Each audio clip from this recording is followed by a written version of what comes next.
जय श्री महाकाल भाइयों बहनों।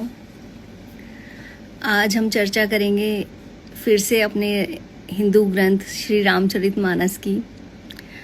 जब युद्ध की तैयारियां हो गई थी, प्रभु राम ने शांति दूत भेजकर रावण को वार्निंग भी दी कि भाई शांति से सीता मैया को लौटा दो, लेकिन रावण जो है वो अपनी जिद पर अटल था, क्योंकि उसको पता था कि उसका जो संहार है, उसको मुक्ति मोक्ष जो है वो प्रभु के हाथों से ही मिल सकता है।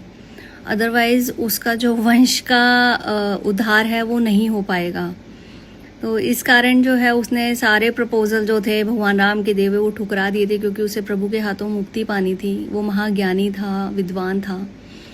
तो जब रावण ने क्या किया, विभीषण जी को जब लंका निकाला दे दिया और उनको धक्का दिया गया और वो गिरे। जैसे ही वो लंका से जाने लगे तो कहा जाता है कि जैसे ही विभीषण जी लंका से श्री राम की ओर जाने लगे तो लंका में तभी सभी लोग आयुहीन, यानी कि उन सबकी आयु जो है वो घट गई थी।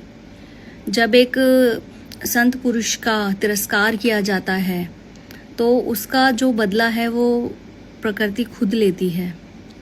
तो विभीषण जी वहाँ गए और उसके बाद रावण ने अपने 2 दूत जो है वो वहाँ भेजे कि जाओ देख कर आओ वहाँ चल क्या रहा है, उनकी सेना कैसी है, क्या रणनीति है, पता तो लगे भाई, हम लोग अपनी तैयारी करके रखेंगे।